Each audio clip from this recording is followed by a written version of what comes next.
Halo teman-teman semuanya, perkenalkan nama aku Fienzani dengan NIM C1401241067 dari kelompok 4, paralel 1. Pada video kali ini aku akan ngejelasin kalian semua tentang materi induksi hormonal dan hipofisasi pada praktikum fisiologi reproduksi organisme akuatik. Pertama, apa sih itu hormon? Hormon itu ialah zat kimia yang diproduksi kelenjar endokrin untuk membawa pesan kimia untuk mengatur aktivitas dalam tubuh. Next. Fungsi dari hormon ialah pertama, mengintegrasikan dan mengkoordinasi tubuh, kedua, mengatur proses fisiologis, metabolisme, reproduksi, osmoregulasi, respons stres, dan lain-lain. Lalu, eh, dan ini dia adalah sistem kerja hormon, bagaimana dia bisa bekerja gitu. Pertama, hormon akan dikeluarkan oleh sel endokrin, yang mana ia akan mengeluarkan hormon dan masuk ke pembuluh darah. Nah, hormon ini akan ditangkap oleh reseptor dari sel target. Nah, sel tertentu tuh akan memiliki reseptor yang bisa mengikat hormon dengan analoginya tuh kayak kunci dan gembok gitu lah teman-teman. Nah, hormon itu baru bisa aktif saat terkena reseptor. Next. Klasifikasi hormon ada dua, yaitu hormon umum dan juga hormon lokal. Di mana hormon umum ini adalah hormon yang bekerja jauh dari tempat. Hormon ini disekresikan di dalam darah ke aliran darah, hormon mempengaruhi sel-sel jauh, dan juga terjadi respon lokal, seperti pertumbuhan, metabolisme, reproduksi. Selanjutnya ada hormon lokal, di mana hormon ini bekerja di sekitar tempat sekresi. Hormon ini dilepaskan ke cairan jaringan sekitarnya. Hormon juga memengaruhi sel-sel yang berdekatan. Dan juga hormon ini terjadi respon lokal seperti peradangan, kontraksi jaringan, atau regulasi sel. Jadi, perbedaan utama dari hormon umum dan hormon lokal adalah lebih kayak ke areanya dia memengaruhi. Itu karena kalau hormon umum dia bisa mengaruhi itu tuh sampai jauh gitu loh dari tempat asalnya, dari tempat si sel endokrinnya. Jadi sel endoktrin sama sel targetnya tuh bisa jauhan. Tapi sedangkan hormon lokal itu biasanya lebih berdekatan. Nah, hormon lokal itu bagi menjadi dua lagi teman-teman. Pertama ada parankin, kedua ada autokrin. Parankin itu dia itu eh, bekerja pada sel tetangga. Misalnya nih, sel endokrin ini akan mengeluarkan hormon dan dia itu akan mengaruhi sel yang sebelahnya. Nah, itu adalah sistem hormon lokal yang disebut hormon parankin. Sistem parankin. Terus juga kedua ada autokrin, di mana autokrin ini sistemnya si sel itu akan mengeluarkan hormon dan hormon tersebut akan ditangkap oleh reseptornya sendiri. Nah, seperti yang aku udah jelasin sebelumnya, di sini hormon itu baru bisa aktif saat terkena reseptor. Oke, next. Nah, ini adalah salah satu dari HPG axis.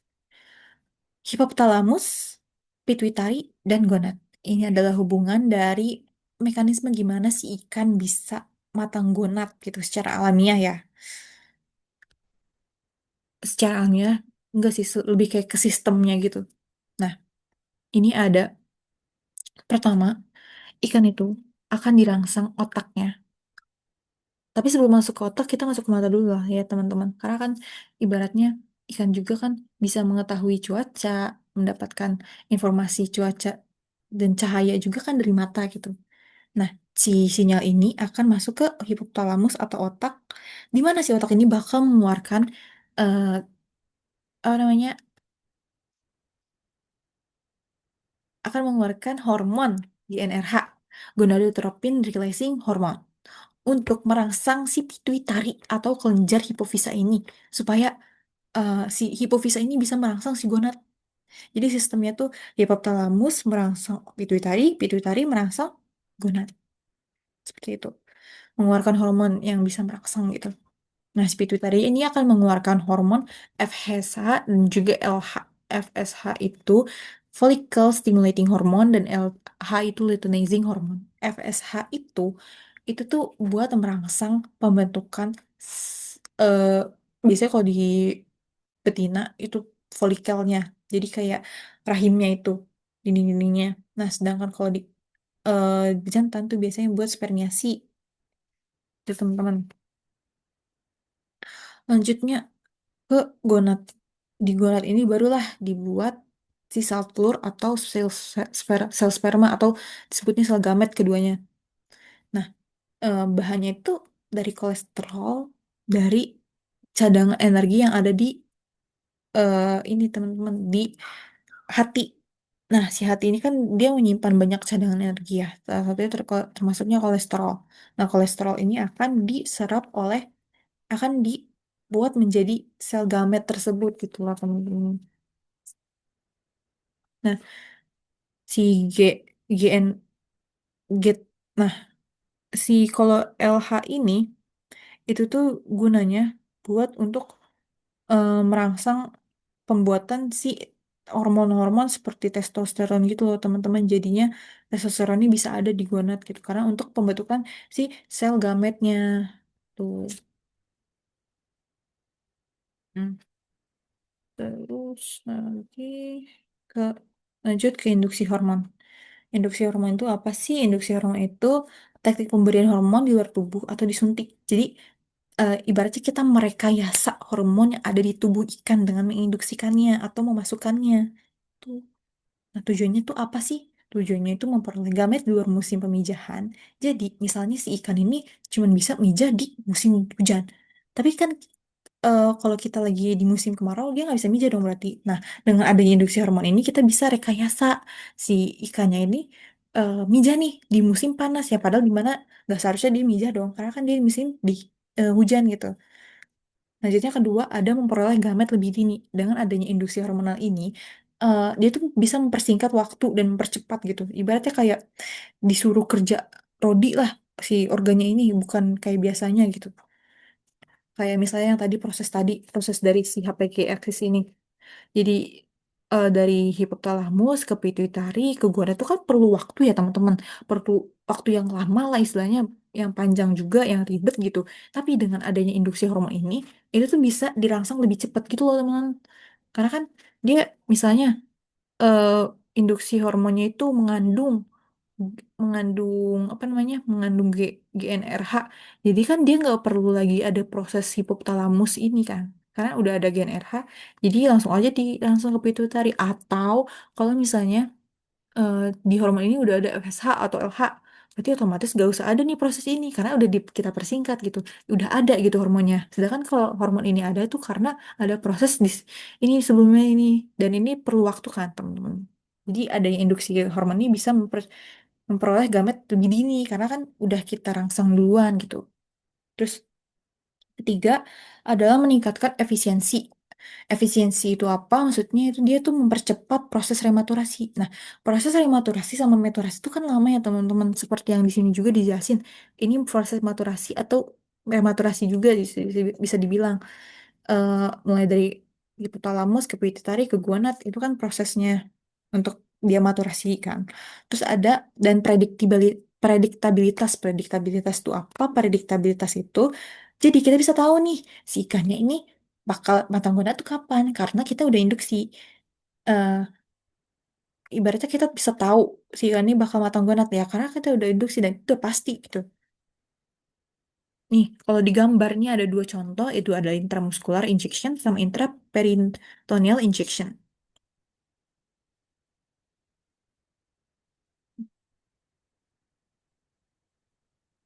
Nah, ini adalah salah satu contoh hormonnya yang bisa dipakai nih teman-teman untuk induksi itu. Yang pertama ada OODEF, yang kedua ada Ovaprin. Bedanya itu apa? Kalau OODEF itu gonadal development untuk merangsang pematangan gonad. Jadi si ikannya ini masih belum, ibaratnya masih belum matang lah, masih kayak ya udah biasa aja gitu. Ibaratnya belum balik, belum belum belum dewasa lah. Tapi kita rangsang dengan OODEF tuh untuk rematurasi dan juga maturasi. Nah, ini untuk ikan virgin atau maturasi atau pasca pemijahan rematurasi. Jadi si ikannya ini ibaratnya masih TKG 1. Atau kalau misalnya rematurasi berarti dia di TKG 5. Terus kedua ada ovaprin. Ovaprin ini untuk mempercepat pemijahan dan mempercepat pematangan akhir agar telur matang secara seragam. Nah, ini tuh untuk ikan yang istilahnya tuh udah bunting atau mature. Ya, kalau misalnya kita bandingkan dengan APG Access lagi, ovaprin itu dia merangsang tuh sampai sini aja guys. Sedangkan ODEF, maaf, ODEF bisa merangsang cuma sampai sini. Tapi kalau Ovaprim itu kan karena dia udah maturasi ya, ibaratnya gonadnya udah aktif lah. Nah, kan kalau si ODEF ini dia menyebabkan si gonadnya aktif dengan ngecrop sistem ini gitu. Nah, dengan adanya Ovaprim ini dia tuh ngecrop di bagian gonadnya doang. Gimana dia akan mempercepat nih proses pembuatan sel gametnya supaya biar langsung keluar. Nah, next ada hipofisa. Hipofisa itu apa sih? Hipofisa itu adalah pusat pengendalian utama hormon. Dan juga dia berperan sebagai master gland yang mengatur aktivitas berbagai kelenjar endokrin lainnya. Jadi si hipofisa ini tuh, ini ya teman-teman, eh ada nih, di sini. Ini bentukannya bulat biasanya. Dan biasanya itu 2 sampai 3 miligram beratnya. Biasanya ya. Itu ada di bawah hipotalamus. Hipofisa ini sebutnya hipofisa organ lah ya, sebutnya mirip-mirip kayak gitu. Nah, selanjutnya ada hipofisasi. Hipofisasi itu apa? Hipofisasi itu tekniknya ya, teman-teman. Teknik dari merangsang pemijahan pada ikan dengan menginduksikan ekstrak kelenjar dari si pituitari ini, hipofisa ini. Pituitari sama hipofisa itu sama ya, ke induk ikan. Jadi si ikan ini bisa lebih matang gunat, lebih bisa sensitif lah istilahnya sama yang namanya kayak gitu. Kayak gitu lah pokoknya. Nah, aku juga lupa jelasin nih teman-teman. Di Uvaprim itu ternyata ada ada hormon-hormon apa aja sih? Aku bakal ngasih tahu ke kalian kalau di Uvaprim itu ada hormon GTH, LH, FSH, dan juga GH. Jadi GTH itu gonadotropin itu fungsinya untuk mematangkan gonadnya. Terus ada LH. LH itu yang ini ya teman-teman. Yang ini nih LH. Ini kan untuk ini ya, untuk dia tuh membuat hormon seperti testosteron gitu kan, kita kan membuat gamet perlu testosteron gitu. Selanjutnya ada FSH, itu tuh follicle stimulating hormone, itu tuh buat eh, mengatur pertumbuhan perkembangan folikel ovarium sama spermatogenesis kalau di jantan. Spermatogenesis itu pembentukan sperma ya. Kalau pengembangan folikel tuh folikel yang ada di ovariumnya itu supaya dia bisa bikin si sel telurnya. Terus ada prolaktin. Prolaktin ini fungsinya buat osmoregulasi. Ini tambahan aja sih sebenarnya teman-teman. Dan juga GH growth hormone. Supaya mungkin karena kan ikan kalau misalnya udah mau dewasa, dia itu ibaratnya ngasih energinya full buat reproduksi gitu. Dengan adanya GH ini mungkin si ikannya bakal bisa ada pertumbuhannya gitu loh teman-teman dengan growth hormone. Next lagi ke ini ya, donor hipofisa. Donor hipofisa tuh ada tiga, tiga kategori nih. Pertama ada homoplastik, kedua ada heteroplastik, ketiga ada universal. Homoplastik itu apa? Homoplastik itu dia tuh ada berasal dari ikan yang sama dengan resipien sama pendonornya. Misal si ikannya adalah ikan lele yang penerima hipofisanya ya, terus pendonornya juga ikan lele, seperti itu. Nah, plus minusnya itu, kelebihan dan kekurangannya itu adalah dia tuh cocok banget secara fisiologis nih. Karena kan dia satu spesies ya, jadi otomatis lebih cocok dong. Selanjutnya ada efektivitasnya tinggi ya karena dia satu spesies lah. Jadi lebih efektif dan kayak ya kita nggak perlu ngatur lagi dosis segala macem. Paling disesuaikan sama berat badannya aja. Karena kan satu spesies ya, jadi kita nggak perlu terlalu apa ya, terlalu ribet nyesuaiin lagi gitu. Selanjutnya ada resiko penolakan rendah karena satu spesies. Terus mempercepat respon peminjahan. Minusnya itu ketersediaannya terbatas kalau misalnya populasi induk sedikit. Apalagi kalau misalnya ikannya langka gitu. Otomatis kalau misalnya kita ikan yang langka, kita harus cari ikan yang langka yang lainnya itu dong, yang sebagai buat donornya. Kan susah kan?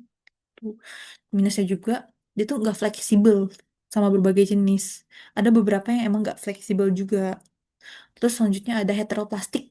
Heteroplastik itu eh, spesies ikan yang berbeda atau bahkan bisa non ikan loh teman-teman. Misalnya dari sapi lah atau misalnya kayak gitu atau dari hewan-hewan darat gitu.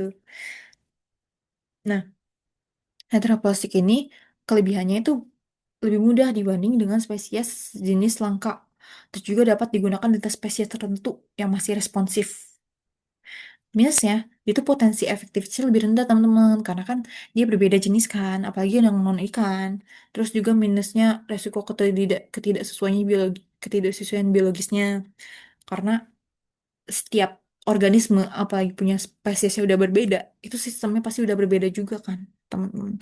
Pasti banyak hal yang berbeda gitu. Makanya mereka bisa beda spesies ya, karena emang sistem sama anatomi memang mungkin ada yang beda dibandingkan dengan spesies satunya gitu.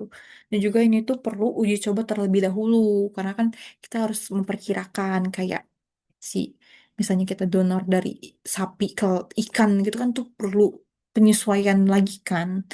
Em, bentuk apa namanya bentuk darahnya aja berbeda keping darahnya tuh. Terus yang ketiga ada universal. Universal itu berasal dari spesies tertentu seperti mas, salmon, lele. Misalnya gini teman-teman, ikan mas itu bisa diberikan ke ikan lainnya gitu. Karena emang setahu aku ikan mas itu memang lebih apa ya, lebih cocok dibanding ikan lainnya. Nah itu tuh maksud dari universal tuh kayak gitu guys, untuk kesemuanya gitu. Nah ini tuh fleksibel untuk berbagai jenis ikan. Terus juga praktis dalam skala industri besar. Tapi minusnya, efektivitas itu bervariasi tergantung jenis ikan resipien dan juga butuh penyesuaian dosis yang lebih presisi karena kan ibaratnya walaupun dia universal walaupun dari si ikan mas ini bisa ke mana aja masuk ke mana aja bisa masuk ke mana aja tapi harus ada penyesuaian lagi dong teman-teman karena kan tubuhnya beda ya gitu jadi harus ada penyesuaian eh, tubuh dan juga penyesuaian dosis yang bisa presisi yang bisa istilahnya bisa bekerja dan bisa digunakan gitu untuk ikan resipiennya. Pengambilan hipofisa. Nah, ini ada contoh pengambilan hipofisa ya, teman-teman. Kalau di gambar ini ada ikan mas. Itu pertama dipotong dulu. Ya, of course kayak gini, kalau pengambilan hipofisa gini, udah pasti 100% mati ya, teman-teman. Karena dipotong kayak gitu udah pasti mati. Dipotong, dibelah, dibuka tuh tengkoraknya. Habis itu diambil dah hipofisanya. Hipofisa, hipofisa tuh kan yang tadi digambar itu ada di sini ya.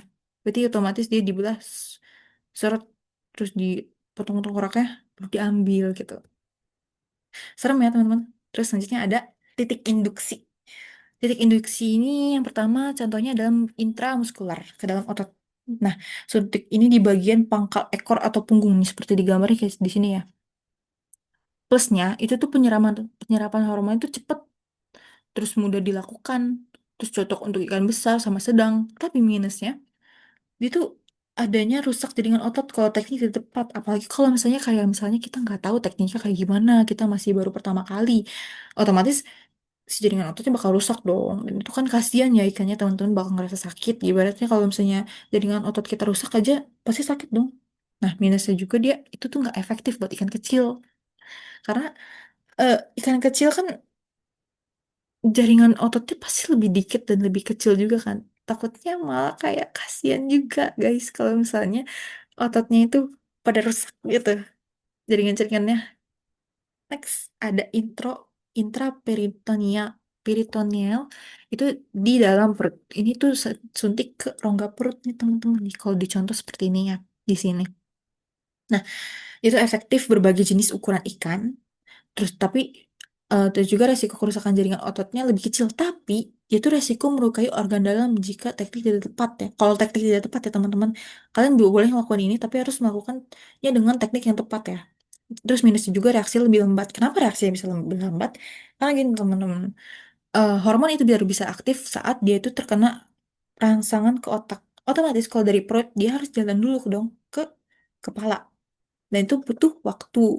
Dan itu biasanya lebih lambat makanya. Nah, di perut tuh kan banyak organ ya teman-teman, sensitif juga ya. Kalau misalnya kalian ngelakuinnya salah banget, ibaratnya fatal gitu, itu tuh bisa ngerusak organnya justru teman-teman yang ada malah bikin ikannya mati tuh. Nah, langsung ke intrakranial. Ini tuh langsung ke kepala ya teman-teman, ditusuk ke kepala. Lalu langsung ke otak atau biasanya ke kelenjar pituitarinya atau kelenjar hipofisanya. Nah, plusnya itu dia tuh langsung stimulasi karena kan pusatnya di sini ya. Jadi kalau kalian stimulasi tuh ya udah dia langsung aktif. Terus eh, juga efektif dalam menstimulasi hormon langsung dari sumbernya. Tapi minusnya dia tuh butuh keahlian khusus nih teman-teman. Nggak semua orang bisa kayak gitu. Nggak semua orang bisa ngelakuin ini. Ini tuh susah teman-teman. Masukin ke otak tuh susah ya. Apalagi organ itu sensitif banget kan. Sekalinya mungkin salah, mungkin mati kan ya. Karena otaknya udah rusak. Terus juga sulit banget dilakukannya. Terus juga ikan bisa mati. Beda dengan intramuskular. Kalian lebih milih otak yang rusak atau otot yang rusak? Lebih milih otot kan. Jadi makanya biasanya kalau eh, di lapang tuh kebanyakan intramuskular ini lebih sering dipakai karena yang rusak jaringan otot. Tapi kalau yang bisa emang jangan rusak sih ya teman-teman. Walaupun apa namanya cuman jaringan otot, cuman tetap aja kasihan ikannya nanti yang ada stres terus mati. Kok bisa? Dan ini kan istilahnya lebih gampang kali ya mungkin kayak lebih gampang dikontrol gitu atau mungkin orang yang baru mempelajari teknik induksi ini intramuskularnya lebih gampang gitu. Lanjutnya nih, ini ada intravena. Kalau intravena ini ke pembuluh darah, langsung ke pembuluh darahnya. Plusnya penyebaran hormonnya cepat karena yang udah tadi aku jelasin hormon itu kan lewat melalui darah ya. Nah, darah itu baru bisa nyampe ke sel target waktu melalui pembuluh darah. Nah, tapi dengan kita masukin langsung ke pembuluh darah, berarti dia udah langsung masuk ke jalurnya gitu loh, teman-teman. Terus dia itu efektif untuk respon cepat pada ikan. Tapi sulit sama rumit. Yang namanya pembuluh darah ikan kecil lah ya, teman-teman. Susah nggak sih? Terus juga nggak cocok untuk semua jenis ikan. Nggak semua ikan tuh cocok dengan teknik intravena ini. Dan juga resiko pendarahan sama stresnya tuh tinggi.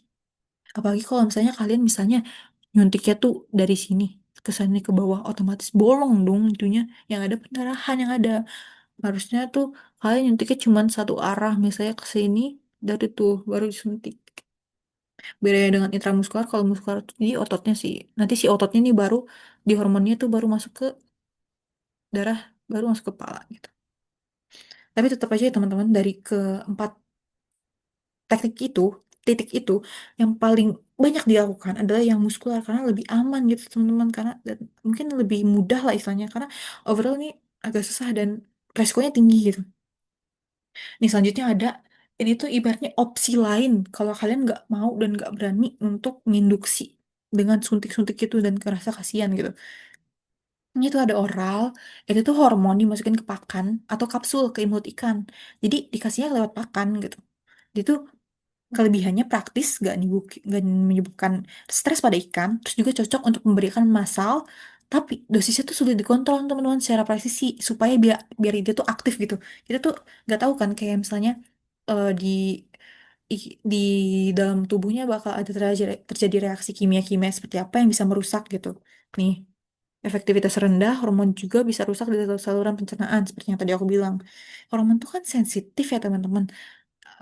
Apalagi kalau misalnya kena suhu takutnya kan rusak ya dan juga kalau di oral ini dia tuh masuk ke dalam tubuh dia harus lewatin saluran pencernaan dulu dan itu banyak zat kimia apalagi di lambung zat kimia yang istilahnya tuh bekerja lah yang istilahnya tuh bakal berhubungan sama si hormon ini terus akhirnya baru masuk ke usus dan dari si usus ini baru diserap ke pembuluh darah kan diserap ke seluruh tubuh ikan itu plus minus sih sebenarnya ya semua ini pun kalau ini mungkin lebih aman ya. Dan kayak mungkin kalau kalian yang takut buat nyuntik bisa pakai ini. Selanjutnya ada next perendaman. Nah, hormon ini tuh bakal dicampur ke air gitu loh teman-teman. Dimasukin sebentar doang, abis itu diangkat. Plus minusnya, kelebihannya itu dia dapat diberikan untuk banyak ikan. Banyak ikan sekaligus tuh bisa gitu kayak tinggal direndam aja. Terus diangkat nanti. Terus juga dia menurunkan resiko luka pada ikan dibanding dengan kalian suntik. Itu kan ada luka lagi sebenarnya ibaratnya ada bekas suntikan gitu sih ikannya. Sedangkan kalau perendaman ini kan enggak kan. Terus juga penyerapannya tapi kurang merata. Yang namanya kulit ikan tuh nggak bisa langsung masuk ke pembuluh darah terus masuk ke otak gitu guys. Maksudnya nggak sesimpel itu kecuali kalau dia emang langsung masuk ke pembuluh darah. Itu baru. Tapi terus efektivitasnya lebih rendah dibandingkan metode injeksi. Karena yang seperti kalian tahu lah, yang namanya ikan direndam masuk ke kulit paling dikit kan. Karena eh, ikan juga masuk insang bisa juga sih sebenarnya lewat insang ya. Insang kan bakal membawa oksigen ke pembuluh darahnya. Tapi lebih kurang efektif aja gitu loh guys teman-teman kayak gini tuh. Nah biasanya kalau kayak gini itu biasanya tuh di larva-larva penggunaannya. Dan yang banyak yang aku baca di jurnal, ini salah satu jurnal ini, di jurnalnya itu ngejelasin untuk pemindahan maskulinitas si larva ini. Jadi si larva ini diusahakan agar dia tuh 100% jantan. Nggak 100% juga, tapi sebagian besar kayak diusahakan akan menjadi jantan gitu. Dengan cara perendaman ini. Karena yang namanya larva itu dia masih rentan banget buat masih istilahnya masih nggak tahu lah jenis kelaminnya apa gitu. Jadi dengan perendaman ini bisa jadi seks reversal. Tapi ini untuk reproduksi mungkin sepertinya agak sulit ya teman-teman gitu. Kayak dia mungkin lebih efektifnya di untuk larva gitu, untuk kayak seks reversal gitu. Dengan direndam terus ditunggu sesuai durasi, diangkat baru dipindahin nih ke inkubator atau ke akuarium ikannya. Next, ini adalah perhitungan dosis induksi hormonal nih teman-teman. Kita masuk ke perhitungan di mana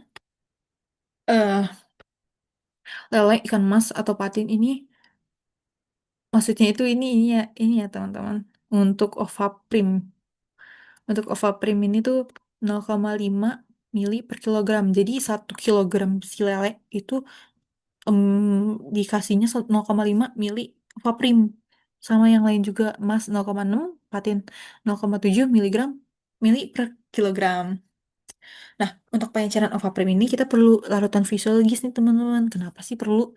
Karena gini loh teman-teman, eh, hormon itu saat sedikit pun punya efek yang istilahnya dahsyat lah istilahnya.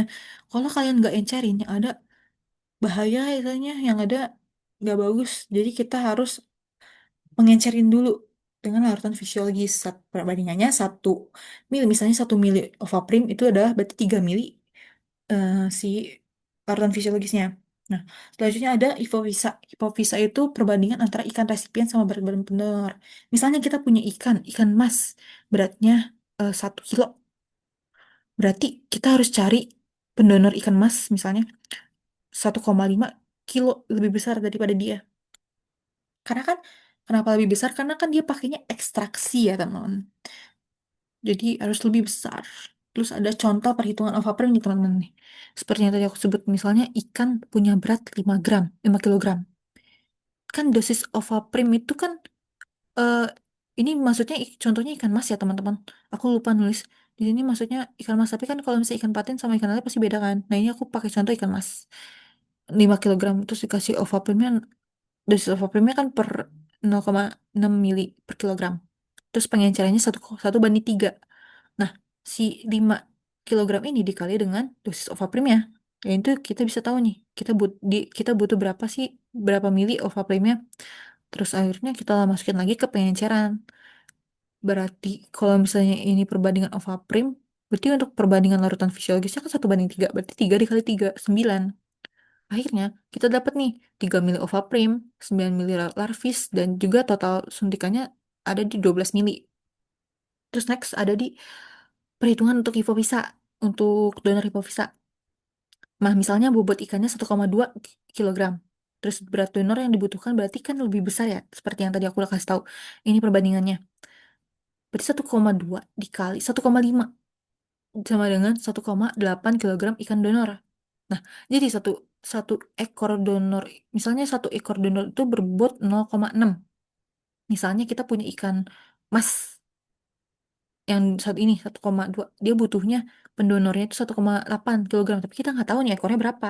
Nah, kalau misalnya kita tahu kalau misalnya si si pendonornya ini 0,6, ya berarti kita tinggal bagi yang dibutuhin sama ikan si pendonor ini. Jadi 1,8 dibagi 0,6 hasilnya berarti sekitar 3 ekor pendonor dibutuhkan. Begitu teman-teman, untuk perhitungannya mudah kan? Next, ada di daftar pustaka yang aku pakai untuk bahasan-bahasan sebelumnya tadi. Terima kasih ya teman-teman telah menonton eh, video aku. Sampai jumpa lagi. Dadah!